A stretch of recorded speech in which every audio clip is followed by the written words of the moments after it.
business, and I've got one too. You can't mind your business. What's the matter with you? Welcome to the Brand Shorthand Podcast. I'm your host, Mark Vandergrift, and today we will have part 2 of our interview with James Warnken as we talk all things website accessibility. So enjoy, and we look forward to seeing you on another episode of the Brand Shorthand Podcast. Very good. You always touch on something which really we could have started this whole podcast with, and that's the reason to care about digital accessibility as a business, not just as a human. I think the human aspect of it, certainly there's people that just don't care, and I don't know that you'll convince them to care. But if you truly care about other people, you would care about this. But from a business aspect, right? There's two paths you could take. You could say, well, I can't afford it, or I can't, I don't have the time, or I don't understand it. So you can go out and you can buy a plugin, let's say, or I don't know. I call it the Band-Aid approach, right? The other option is you just do it right. There are ways to properly code a site, properly write content, properly tag things within your website that, by the way, are beneficial not only for accessibility, but SEO. Describe your images, et cetera, et cetera. So compare and contrast those two ideas. Let's throw a Band-Aid on it and forget about it. And no, I really care about it. Let's do this right. Give us a sense for what the market is bearing that way, what the challenges are with the Band-Aid approach, and then we can expand further on that discussion here in a second. So I'll start for anybody that is interested on that business bottom line aspect of this whole conversation. There are Accenture reports out there that show benefits, increases in revenue, increases in customer and employee retention when you include accessibility as a part of your process. So you're not just doing the right thing, right? You're not just avoiding another lawsuit. You're increasing your revenue. You're increasing your audience segment size by 25%, if not more. So there are a ton of benefits that come with doing accessibility right and just making it a standard part of your business and your organization, not just with your website, but in everything you do, from HR to marketing to PR to leadership and development, recruiting. Accessibility has a seat at all of those tables. And when you integrate it into your process versus a Band-Aid type of approach, you're really engaging in that ideology that everybody deserves the same opportunities and experiences. And that's really kind of where I come from. That Band-Aid sort of approach is most likely still the people that we say are living in the if mindset. And what that means is, as accessibility gains traction, as it gains its seat at the table, as laws and regulations emerge, there has been this sort of mindset of, if somebody files a complaint, if somebody says something is wrong, if somebody sues me. And we've seen consistent growth in claims, in lawsuits, in the legal side over the last 5 years, whether they be real or false or somewhere in between. We've seen increases. And so a lot of industry leaders, former Department of Justice attorneys, nonprofit leaders, for-profit leaders that are owning accessibility are now saying it's not a matter of if that happens, it's a matter of when. Because when we look at the industry as a whole, your large organizations, your Fortune 500s, they've already been sued once or twice or 3 times, or if not more. They have legal teams in place. They have responses ready to go now. They can implement change at the flip of a switch. Essentially, they've gone through that process. So who's next on the target list? The medium-sized businesses, the small businesses. And we're seeing more and more of those small businesses being targeted. And so it's not that if, it's more when somebody comes knocking on your door. Do you want to be prepared, or do you want to be caught off guard?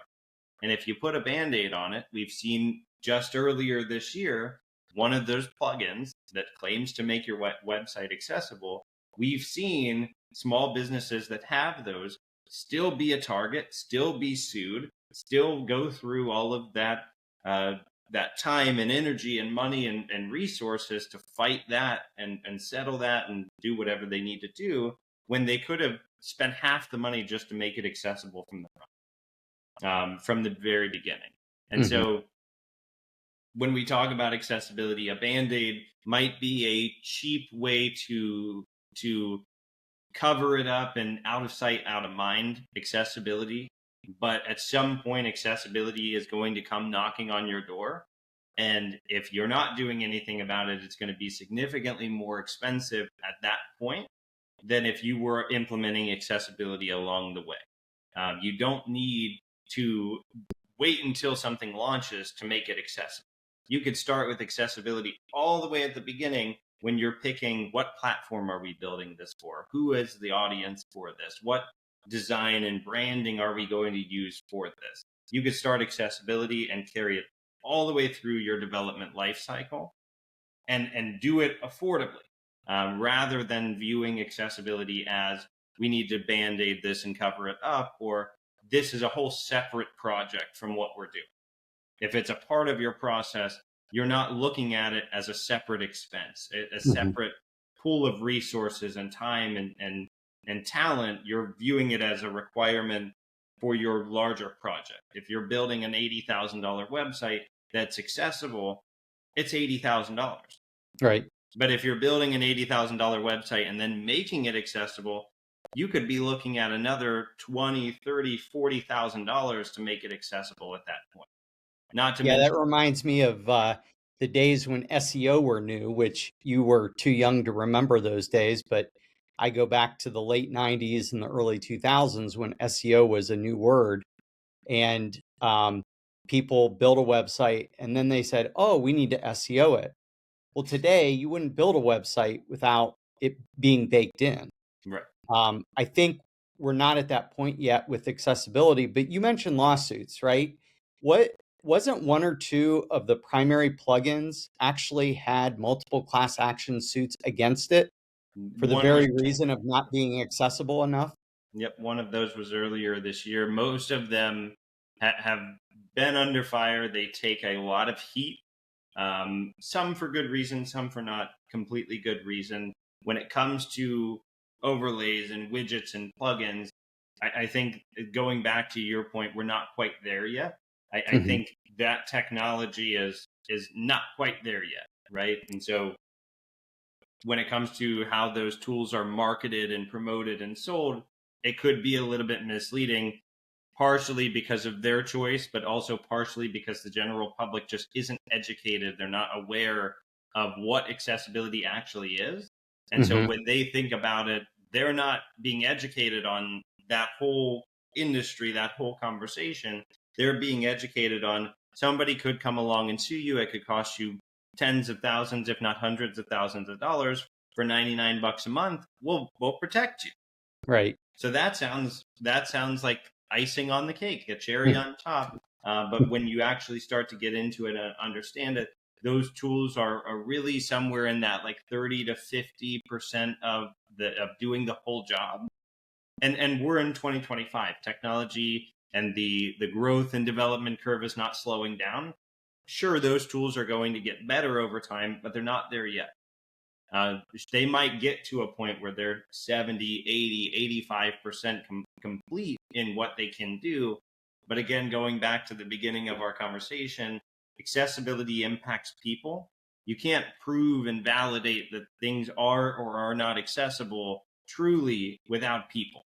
Right. And so when you put a plugin and a single line of JavaScript on the back end of your website and think that it's fully accessible, that's just not the case. And I don't think it will ever be totally the case.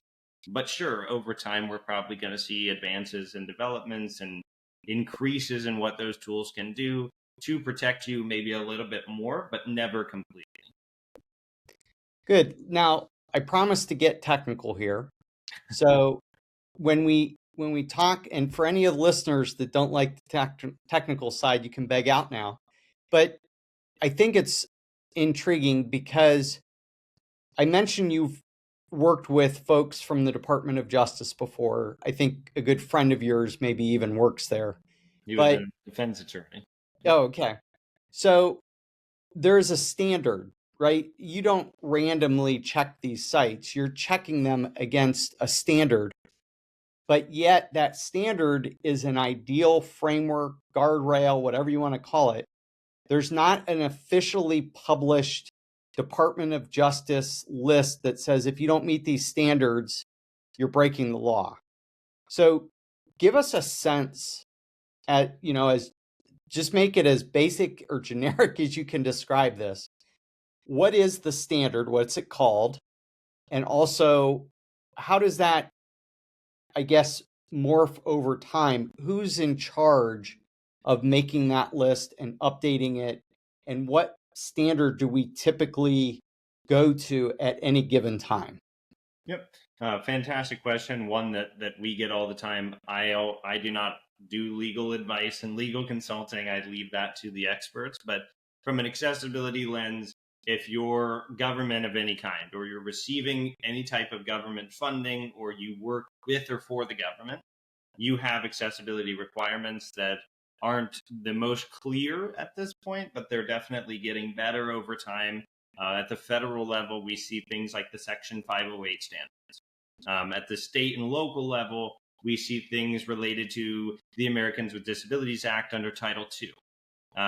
They just rolled out a final rule for Title II as of last year, that the deadline is approaching, depending on the size of the population, for those state and local governments, either this coming April or April of 2027. Now, the interesting thing, when we go outside of the government sector to our for-profits, to our not-for-profit organizations that aren't receiving funding like that, we often think that there's not anything that directly calls us out, unless you're in specific industries like video communication, instant messaging and text messaging, air travel. There's industry-specific laws that relate to those specific industries. But when we think about the general business, right, the general organization, there's an assumption that there's nothing that necessarily holds us to any type of legal requirement. However, if we look into the Americans with Disabilities Act, there's a section in there that talks about public accommodation. And within public accommodation, they identify different industries like exhibition and entertainment, food and drink service. There's all of these different areas of our society, of our communities, our states, our country, that they've identified are places of public accommodation. And there's a lot of debate right now around what that word actually means and who's included in public accommodation. Because if you're asking me, if I can pull up Google Chrome and go to your website, it's publicly available. If I can walk down the street and walk into your business and talk to the secretary at the front desk, or shop around and check out without needing clearance or a secret password or anything like that, it's public, right? And so those organizations under the ADA have a requirement. And whether you're federal, state, or you're in that public accommodation part of the conversation, all of them tie back to the same guidelines and standards, which are the Web Content Accessibility Guidelines. Within the digital space, those are a set of 4 principles, 13 guidelines, and 70-something odd success criteria that illustrate and help you and guide you through making your digital content accessible. It starts at the very top with perception. Can the user perceive the content? So in the very first criteria, and there is putting alt text and descriptions on non-visual or visual content. So if I can see it, describe it back to me in text, alternative text. That's where that comes from. And so as we go through the perceivable principle, we're looking at things like color contrast and information and relationships, non-text alternative, captions on audio. We're looking and we're getting advice based on what kind of content we're designing and developing. We move into principle 2, operable. Can the user operate the content with a keyboard, with a touch device, with a mouse.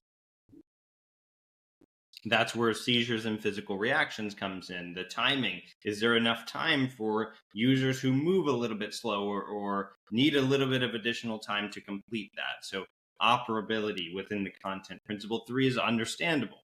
Can the user understand what they're doing and why they're doing it? That's where we see topics around forms and legal transactions and financial commitments, setting languages so that proper enunciation and pronunciation of words and phrases can be properly transferred and translated.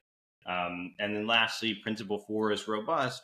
With our current technology and future technology, will this work today and will it continue to work tomorrow? Is it robust enough that I can view it on Edge and Chrome and Safari and Firefox?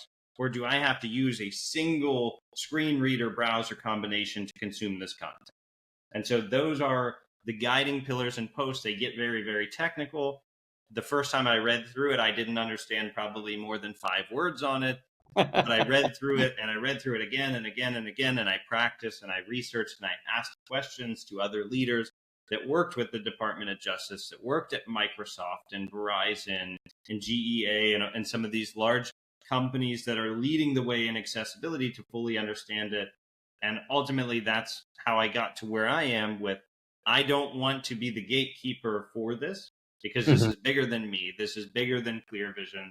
This is something that everybody deserves to have access to. Price shouldn't be an issue. Timing shouldn't be an issue. Resource, manpower should not be the limiting factor on how accessible you can be. And so as we've sort of moved through and figured things out, yes, we're looking at industry standards on pricing and labor and all of that, but really what we're looking at is impact.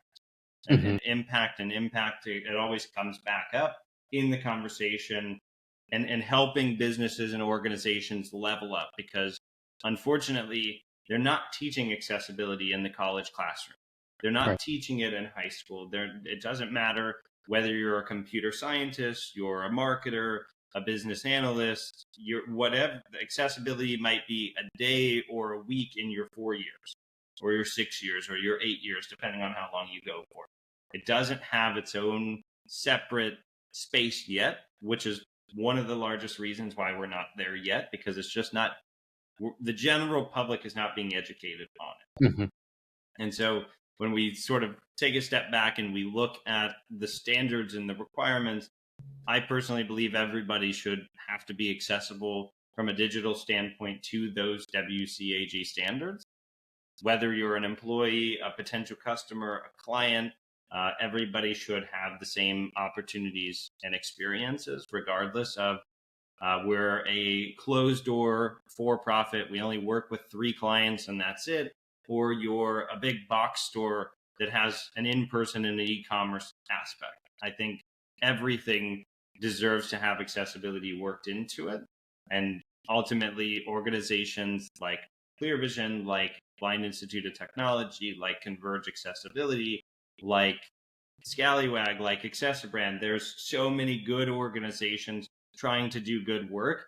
Unfortunately, the industry is starting to be a little watered down by profit-driven entrepreneurs that are seeing we can build an automated tool, charge $100 a month on a subscription. People will forget about it, just like they do their Netflix subscription or their Hulu subscription. Or they're saying people are charging and paying $300, $400 a page to have it tested by a blind person that we can pay $20 an hour. So the industry has its flaws, it has its issues. Organizations like the ones I just mentioned and many, many others are approaching it with that true human, I don't like the word empathetic and compassionate, because it's more than that. It doesn't feel fair to use words like that when we talk about disabilities, because it's one of those topics that myself or you or anybody listening, we could join that community today, tomorrow. And then it becomes very real. We're one breath away from being disabled, right? And in an instant, you could join that community, and now it's the most important thing on your priority list, when 5 minutes ago it wasn't even on your priority list.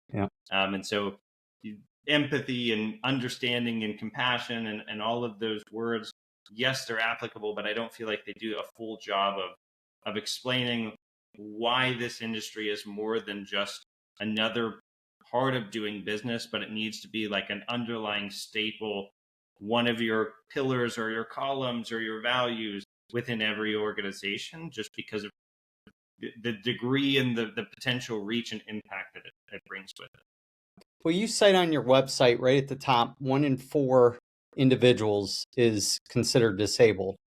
And yet, if you go to the national statistics, it's around 13%, I think. Can you clarify why there's such a gap there in terms of really the true classification of disabled and why it really is closer to 25% or more? It's probably closer to like 30 or 40% in all reality. The Mm-hmm. reason there's such large discrepancy between 13%, 25, 26, 28%, 30, 40% is primarily data collection and data reporting.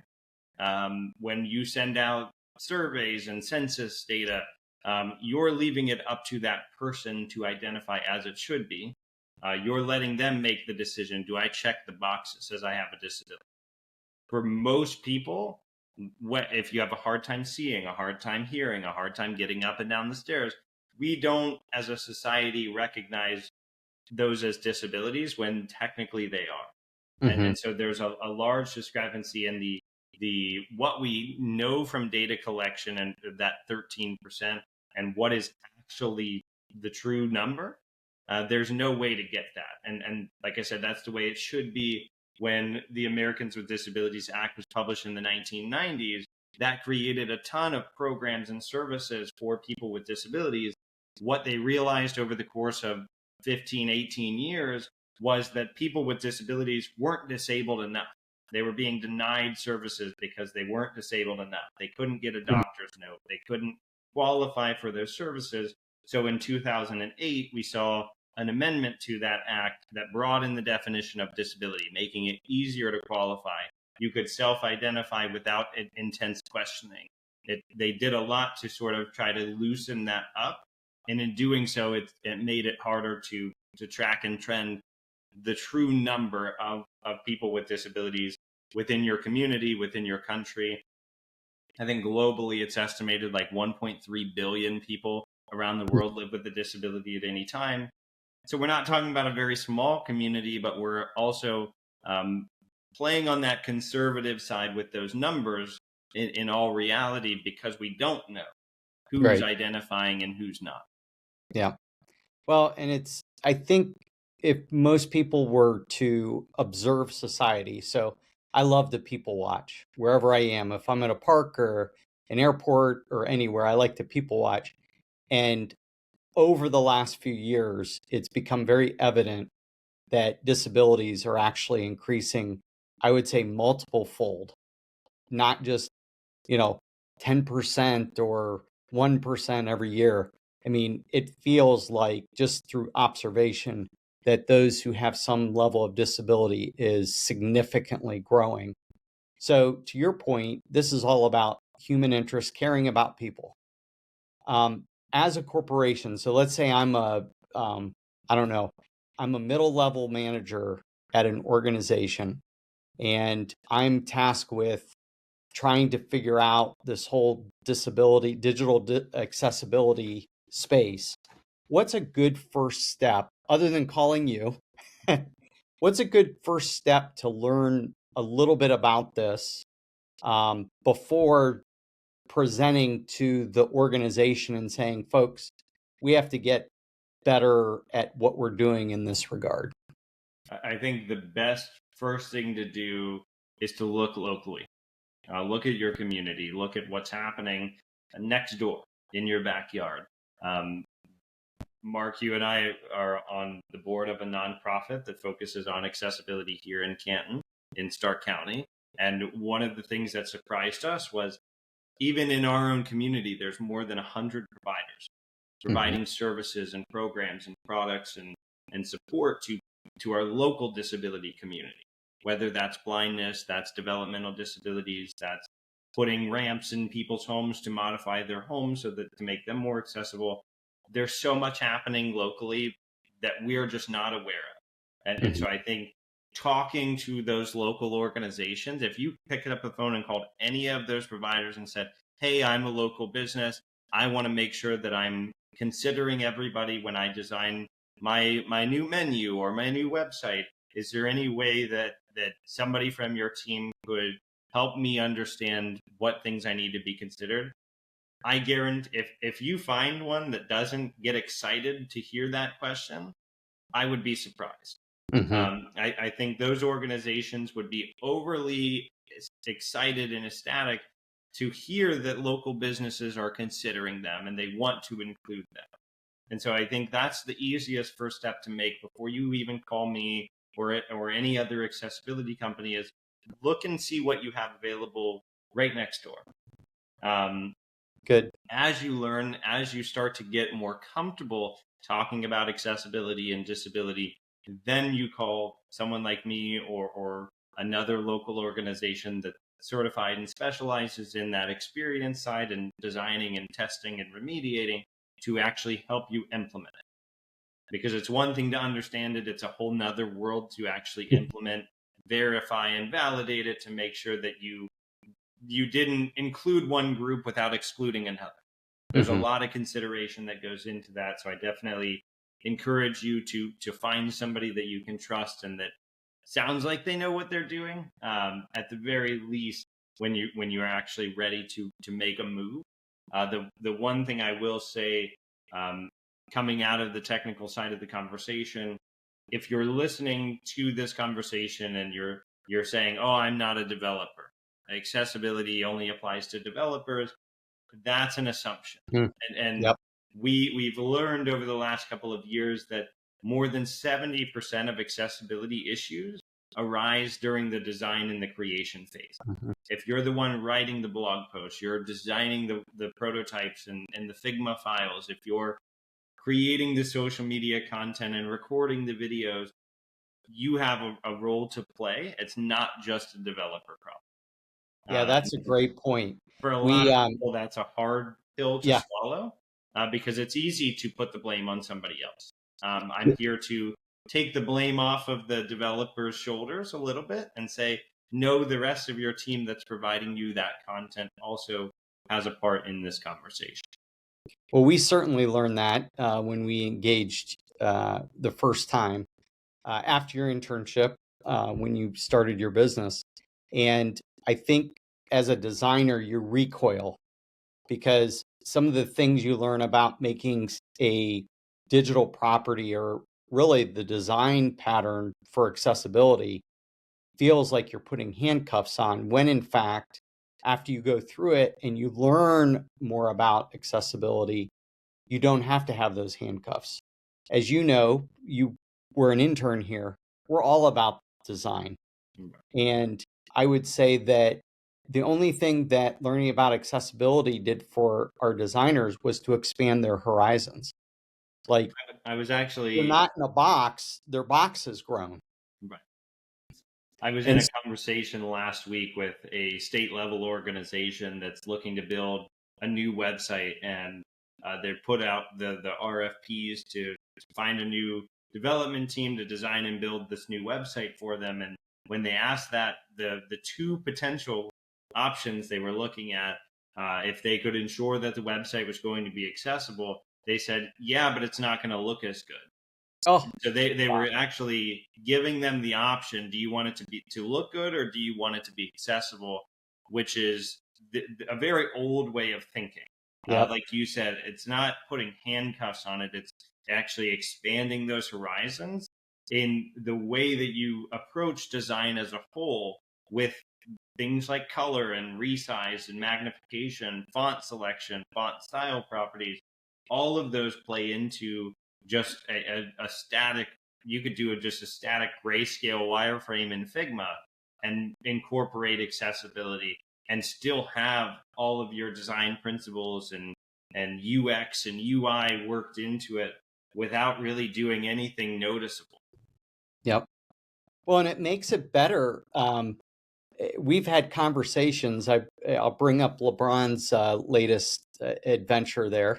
And we sent you a website that, frankly, I don't have any visual limitations. I couldn't read it. It was so poorly designed that you couldn't read the font over top of images. You couldn't. It was horrible. I think great designers understand that the more they make their design accessible, the more eyes they get on it, right? So that's where the usability and accessibility Yep. overlap exists, and when you're incorporating both, you're providing a seamless experience. Yeah. I think with regard to overly complex designers that are stuck in their ways of, I don't underline links, or I love using background images without an overlay on top of them. Those are the designers that probably shouldn't be designers, unfortunately. They're stuck. Because they're designing what they want, not what their customers Right. want, not what their customers need. I've had a lot of discussions with designers over the last couple of years, and the good designers are open to that criticism, to that feedback, to take the experience and incorporate more users, because that's what their goal is to make it usable to, as like, that's UI UX. That's like the core of that entire conversation. So in regard to that website, I 100% agree. The readability from just a general user perspective is a little bit rough. It was awful. But it wouldn't be impossible to fix it. It wouldn't be that difficult to fix it either. Yeah. Yep. Well, I love the fact that, you recently brought up in a conversation, we were talking about logos, and they're even backing up clear to what I would call the first mark of a brand, their logo mark, the font, the readability, all that type of thing is now going through an accessibility check. And I just love that, because to me, that says we're going back to the very basics to reconstruct what we believe to be inclusive design, and so that we're opening up our organizations to a much wider audience. And I think that's probably a good place to leave off. I've kept you much longer than we intended, but I appreciate your time.